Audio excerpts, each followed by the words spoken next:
नमस्कार. आज आपण एक खूप खोल विषयावर बोलणार आहोत, उपनिषद. आपल्याकडे उपनिषद, जीवनाचे आध्यात्मिक रहस्य, यातून काही महत्वाचे विचार आहेत. आपला उद्देश फक्त ओळख करून घेणं नाहीये, तर ह्यातली शिकवण समजून घेऊन ती आजच्या जगण्यात कशी उपयोगी पडू शकेल हे बघायचं आहे. हो, अगदी. कारण उपनिषदा म्हणजे काही फक्त जुने ग्रंथ नाहीत, ते आपल्या अस्तित्वाच्या मुळाशी जातात. मी कोण आहे हा जो प्रश्न आहे ना, त्याचा शोध या उपनिषदांमध्ये दिसतो. आपण आज त्यातल्या काही संकल्पनांवर जरा सविस्तर बोलूया, म्हणजे त्यांचं महत्त्व कळेल. सुरुवात करूया एका मुख्य मुद्द्याने, आपलं खरं स्वरूप. उपनिषद काय म्हणतात याबद्दल. कारण आपण सहसा स्वतःला आपलं शरीर, मन असं समजतो. बरोबर. आणि इथेच उपनिषद थोडा वेगळा दृष्टिकोन देतात. ते म्हणतात, तू हे शरीर नाहीस किंवा तुझे विचार, भावना नाहीस, तुझं नाव, ओळख हे पण नाही. तुझं खरं स्वरूप या सगळ्याच्या पलीकडे आहे. ते म्हणजे शुद्ध चैतन्य, एक कधीही न संपणारं, फक्त बघणारं असं तत्व. शुद्ध चैतन्य हे ऐकायला मिळतं खूपदा. पण हे नेमकं काय आहे? म्हणजे कसं समजून घ्यायचं? फक्त जाणीव असणं? हां, जाणीव असण्यापेक्षा थोडं अधिक मूलभूत आहे हे. आपण विशुद्ध जाणीव म्हणू शकतो. ही अशी जाणीव आहे जी कशावर अवलंबून नाही. ती फक्त साक्षी आहे, विचारांची, भावनांची, सगळ्यांची. जसा आरसा असतो ना, त्यात चित्र दिसतात, येतात जातात, पण आरसा बदलत नाही. तसंच हे चैतन्य, ते सगळ्या अनुभवांचा आधार आहे, पण अनुभवांचा त्याच्यावर परिणाम होत नाही. यालाच काही वेळा आत्मा किंवा ब्रह्मांड असंही म्हणतात. अर्थात त्यात थोडे फरक आहेत. म्हणजे हे चैतन्य आपल्या विचार, भावनांपेक्षा वेगळं आहे. पण आपण तर सतत विचार करत असतो, भावना अनुभवत असतो. हे वेगळेपण कसं जाणायचं? बरोबर, हाच साधनेचा भाग आहे. उपनिषद फक्त सांगतात असं नाही, ते अनुभवायचा मार्ग पण दाखवतात. ध्यान, स्वतःकडे बघणं, यांसारख्या गोष्टी याचसाठी. आपल्या विचारांकडे, भावनांकडे त्रयस्थपणे बघायचा सराव करणं हा एक मार्ग आहे. जसं आपण आकाशाकडे बघतो, ढग येतात जातात, पण आकाश तसंच असतं. तसं आपल्या आत विचार, भावना येतात जातात, पण ते साक्षी चैतन्य स्थिर असतं. हे सुरुवातीला थोडं कठीण वाटू शकतं, कारण आपली ओळख शरीर मनाशी घट्ट जोडलेली असते ना. आणि ते समुद्राच्या लाटांचं उदाहरण पण दिलं जातं नाही का? ते कसं लागू होतं इथे? हो, ते उदाहरण अगदी बरोबर आहे.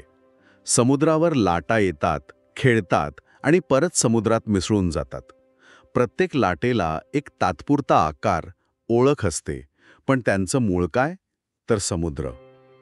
लाटा बदलतात, संपतात, पण समुद्र तसाच राहतो. तसंच आपलं शरीर, मन, बुद्धी, अहंकार या लाटांसारखं आहे. येतं, जातं, बदलतं. पण ह्या सगळ्याच्या मुळाशी जे चैतन्य आहे, म्हणजे आत्मा, तो समुद्रासारखा आहे, कायमचा, अविचल. या लाटा म्हणजे मी नाही, तर ज्याच्या आधारावर त्या आहेत, तो समुद्र म्हणजे मी. ही जाणीव म्हणजे आत्मज्ञान. अच्छा, म्हणजे खरी ओळख या बदलणाऱ्या गोष्टींच्या पलीकडची आहे. ही शिकवण जर फक्त डोक्यात न राहता थोडी जरी अनुभवाला आली, तर त्याचा रोजच्या जगण्यावर काय परिणाम होईल? शांतता वगैरे? हो, नक्कीच. खूप थेट परिणाम होतो. उपनिषदांचा एक महत्त्वाचा संदेश काय आहे? खरा आनंद बाहेर नाही, तो तुझ्या आतच आहे. जेव्हा आपण स्वतःला फक्त शरीर, मन न समजता ते अविनाशी चैतन्य म्हणून ओळखायला लागतो, तेव्हा बाहेरच्या जगातल्या घटना, यश, अपयश, मान, अपमान या सगळ्याचा आपल्या आतल्या स्थिरतेवरचा परिणाम खूप कमी होतो. कारण आपल्याला कळतं की आपलं खरं स्वरूप या चढउतारांपासून वेगळं आहे. यालाच स्थितप्रज्ञता म्हणतात, जी गीतेत पण येते. पण हे प्रत्यक्ष जगताना खूप कठीण वाटतं. म्हणजे समजा नोकरी गेली किंवा कुणी जवळचं गेलं, तेव्हा हे मी चैतन्य आहे हे ज्ञान खरंच दुःख कमी करतं का? अगदी स्वाभाविक प्रश्न आहे हा. आणि उपनिषद असं नाही म्हणत की दुःख होणारच नाही. भावना तर येणारच, पण त्या भावनेत वाहून न जाता त्याकडे साक्षीपणे बघण्याची क्षमता या ज्ञानामुळे वाढते. दुःख होतंच, पण त्यात पूर्ण बुडून न जाता आपण आपल्या मूळ शांत स्वरूपाशी जोडलेले राहू शकतो. जसं वादळात जहाज असतं, पण त्याचा नांगर त्याला आधार देतो, तसा हा आत्म्याचा अनुभव आधार देतो. हे अर्थात एका दिवसात होत नाही, त्यासाठी सतत अभ्यास, चिंतन लागतं. आणि मृत्यूची भीती ही तर खूप खोलवर असते आपल्या मनात. उपनिषद याकडे कसं पाहतात? फक्त आत्मा अमर आहे असं म्हटल्याने भीती जाते? नाही, फक्त म्हणून नाही जात. पण उपनिषदं मृत्यूला शेवट मानत नाहीत. ती एका मोठ्या चक्राचा भाग म्हणून बघतात. मृत्यू म्हणजे जणू काही जुने कपडे बदलून नवीन घालण्यासारखं आहे. आत्मा तर अमर आहे, त्याचा नाश होत नाही. तो एका शरीरातून दुसऱ्या शरीरात जातो, जणू एका खोलीतून दुसऱ्या खोलीत. ही कल्पना नुसती बौद्धिक पातळीवर न राहता खोलवर रुजली तर मृत्यूकडे बघण्याचा दृष्टिकोन बदलतो. म्हणजे भीती कमी होते. हो, भीती पूर्णपणे जायला अनुभवाची गरज आहे, पण ज्ञानामुळे तिची तीव्रता नक्कीच कमी होते. कारण भीती कशाची वाटते? जी गोष्ट माहीत नाही तिची. मृत्यूचं एक वेगळं आकलन मिळालं की त्यातला तो अज्ञातपणा थोडा कमी होतो. याचा अर्थ असा घ्यायचा का की जर आत्मा अमर आहे, तेच आपलं खरं स्वरूप आहे, तर मग कशाचीच भीती बाळगायची गरज नाही. अपयश, नुकसान, कशाचीच. तत्वतः हे खरं आहे. उपनिषद सांगतात की जेव्हा मी म्हणजे आत्मा हे ज्ञान पक्क होतं, तेव्हा सगळ्या प्रकारच्या भीतींवर मात करता येते. कारण आत्मा कसा आहे, त्याला मर्यादा नाही, त्याला कशाची कमी नाही, तो पूर्ण आहे. मग संपत्ती गेली, नाती तुटली, लोकांनी टीका केली, याची भीती कशाला राहील? कारण हे सगळं बाहेरचं आहे, बदलणार आहे. आपलं खरं न बदलणारं स्वरूप याच्या पलीकडे आहे.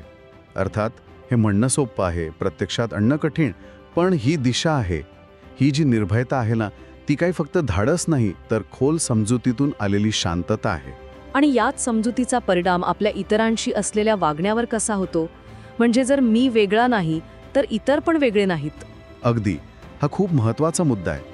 उपनिषद शिकवतात की जे चैतन्य माझ्यात आहे, ते चैतन्य प्रत्येक जीवात आहे. ईशवास्यमिदं सर्वम, हे सगळं एका चैतन्याने व्यापलेलं आहे. अच्छा. ही जाणीव वसुधैव कुटुंबकम, सगळी पृथ्वी एक कुटुंब आहे, या भावनेला जन्म देते. जेव्हा कळतं की समोरच्या व्यक्तीमध्ये किंवा प्रत्येक प्राण्यामध्ये तेच तत्व आहे जे आपल्यात आहे, तेव्हा आपोआपच समता आणि करुणा येते. हो. मग द्वेष, मत्सर, स्पर्धा याला जागाच कुठे राहते?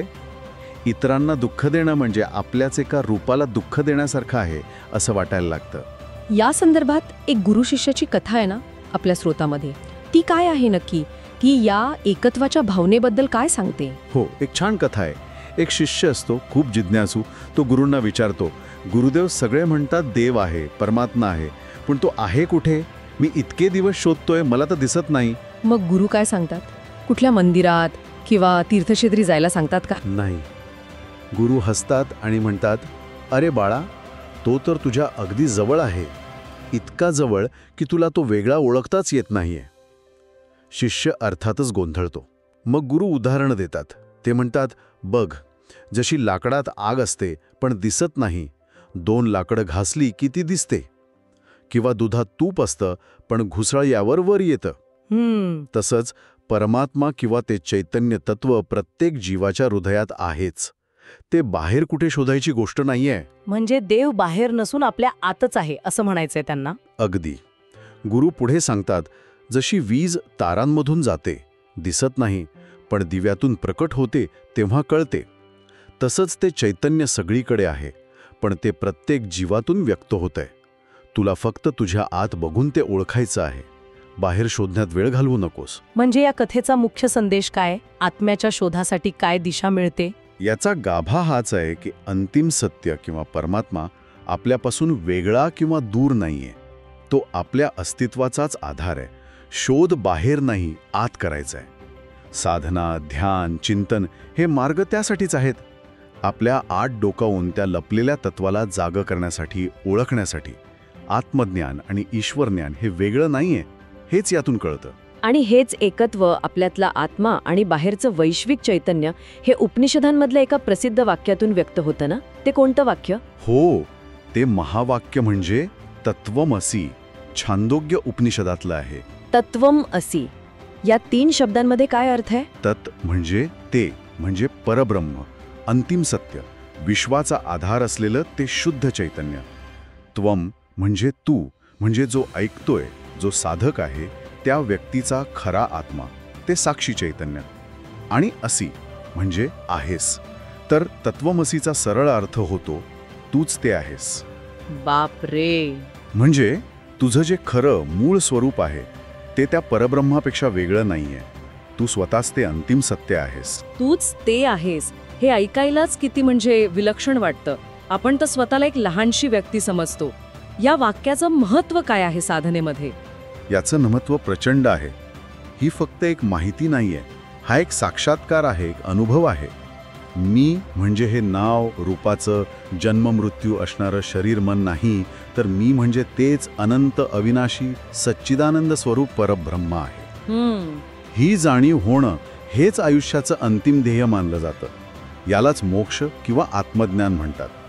ही जाणीव सगळ्या मर्यादा, दुःख आणि भीती यांपासून मुक्त करणारी आहे असं उपनिषद सांगतात. पण ही जाणीव की मीच ते परमतत्व आहे आपल्या रोजच्या वागण्या बोलण्यात, भावनांमध्ये कसा बदल घडवते? शांती, निर्भयता, करुणा यांच्याशी ती कशी जोडली जाते? जेव्हा तत्वमसीचा अनुभव येतो ना, तेव्हा मी आणि इतर हा फरक, हे द्वैत नाहीसं होतं. कारण जर सगळं काही ते एकच तत्व असेल तर इतर असं कोण राहिलं? मग कोणाशी स्पर्धा, कोणाचा द्वेष करायचा, कशाचा मोह धरायचा? बरोबर. या अद्वैत भावनेतूनच खरी टिकणारी शांती मिळते. भीती राहत नाही, कारण आत्म्याला विनाश नाही. आणि जेव्हा प्रत्येक जीवात तेच आत्मतत्व दिसायला लागतं, तेव्हा सगळ्यांबद्दल आपोआप प्रेम आणि करुणा निर्माण होते. कारण दुसऱ्याला मदत करणं म्हणजे स्वतःलाच मदत करणं, आणि दुसऱ्याला दुःख देणं म्हणजे स्वतःलाच दुःख देणं, अशी सहज भावना तयार होते. हा काही फक्त नैतिक उपदेश नाहीये, नाही, तर अस्तित्वाच्या एकत्वाच्या जाणीवेतून आलेला तो स्वाभाविक परिणाम आहे. म्हणजे उपनिषदांचा सगळा प्रवास हा आपल्याला आपल्या मर्यादित ओळखीकडून त्या अमर्याद वैश्विक ओळखीकडे घेऊन जाणार आहे, आणि तत्वमसी हे त्याचं शिखर आहे. अगदी बरोबर. उपनिषदं आपल्याला आरसा दाखवतात, आपली खरी ओळख सांगतात. ती आपल्याला अज्ञानाच्या अंधारातून ज्ञानाच्या प्रकाशाकडे नेतात. आणि तत्वमसी हा त्या प्रकाशाचा सर्वोच्च बिंदू आहे, जिथे शोधणारा आणि जे शोधायचं आहे ते एकरूप होतात. खरंच खूप विचार करायला लावणारी चर्चा झाली ही. आपण आज उपनिषदांमधल्या काही महत्त्वाच्या संकल्पनांचा आढावा घेतला, विशेषतः उपनिषद जीवनाचे आध्यात्मिक रहस्य या स्रोताच्या आधाराने. हो, आपण पाहिलं की आपलं खरं स्वरूप शरीर किंवा मन नसून त्या पलीकडचं शुद्ध अविनाशी चैतन्य आहे. हे ज्ञान आपल्याला आयुष्यातल्या चढउतारांमध्ये स्थिरता देऊ शकतं, मृत्यूच्या भीतीवर मात करायला मदत करतं, आणि इतरांची अधिक प्रेमाने, करुणेनं वागायला शिकवतं. त्या गुरु शिष्याच्या कथेतून आपण हेही पाहिलं की परमतत्वाचा शोध बाहेर नाही, आपल्या आतच घ्यायचा आहे. आणि तत्वमसी तूच ते आहेस हे वाक्य आत्मा आणि परमात्मा एकच आहेत हे दाखवतं, जी अद्वैत वेदांताची मुख्य शिकवण आहे. थोडक्यात सांगायचं तर उपनिषदं फक्त तात्विक ज्ञान देत नाहीत, तर जीवनाकडे बघण्याचा एक पूर्णपणे वेगळा, अधिक उन्नत दृष्टिकोन देतात. ती आपल्याला सांगतात की आपण कमजोर नाही, अनंत शक्ती आणि आनंदाचा झरा आपल्या आतच आहे. आणि या ज्ञानाचं अंतिम फळ काय म्हणता येईल? काय बदलतं आयुष्यात? या ज्ञानाचं फळ म्हणजे सहजता आणि मुक्ती. म्हणजे आयुष्य कितीही गुंतागुंतीचं किंवा कठीण वाटलं तरी त्याकडे बघण्याचा आपला दृष्टिकोन बदलतो. आपण घटनांमध्ये आणि भावनांमध्ये कमी अडकतो, एक प्रकारची अलिप्तता येते, पण त्याचबरोबर खोल करुणा आणि आनंदही अनुभवायला मिळतो. जीवन अधिक शांत, अर्थपूर्ण आणि खऱ्या अर्थाने स्वतंत्र होतं. हीच खरी मुक्ती आहे, बाहेरच्या बंधनांपेक्षा आपल्या आतल्या अज्ञान आणि मर्यादांपासूनची मुक्ती. तर हे एक प्रकारे स्वतःच्या मूळ स्वरूपाचा शोध घेण्याचं, स्वतःमधल्या त्या दिव्यत्वाला ओळखण्याचं एक आव्हान आहे असं म्हणायला हरकत नाही. निश्चितच हा आत्मशोधाचा प्रवास आहे, जो प्रत्येकाने स्वतःसाठी करायचा असतो. आणि उपनिषदं या प्रवासात दिव्यासारखी वाट दाखवतात. त्यांचा शेवटचा संदेश तोच राहतो, तत्वमसी, तूच ते आहेस, ओळख स्वतःला. या सगळ्या चर्चेनंतर ऐकणाऱ्यांसाठी एक प्रश्न मनात येतोय. आपल्या रोजच्या धावपळीत, कामांमध्ये, जबाबदाऱ्यांमध्ये आपण मी कोण आहे या प्रश्नासाठी थोडा वेळ कसा काढू शकतो? त्या शोधातलं पहिलं अगदी छोटंसं पाऊल कोणतं असू शकतं, जे कदाचित आजपासूनच उचलता येईल? हा विचार खूप महत्त्वाचा आहे. सुरुवात अगदी साधी असू शकते. कदाचित दिवसातून फक्त 5 मिनिटं शांत बसून, डोळे मिटून फक्त आपल्या आत काय चाललंय, विचार, भावना याकडे कोण बघतंय यावर लक्ष देणं. किंवा थोडा वेळ निसर्गात जाणं आणि त्या शांततेत, विशालतेत स्वतःच्या अस्तित्वाचा अनुभव घेण्याचा प्रयत्न करणं. किंवा मग अशा विचारांवर आधारित काही वाचणं, ऐकणं आणि त्यावर थोडं विचार करणं. मार्ग कोणताही असो, सुरुवात करणं आणि त्या शोधासाठी थोडा तरी वेळ देण्याचा निश्चय करणं हे पहिलं आणि महत्त्वाचं पाऊल ठरू शकतं.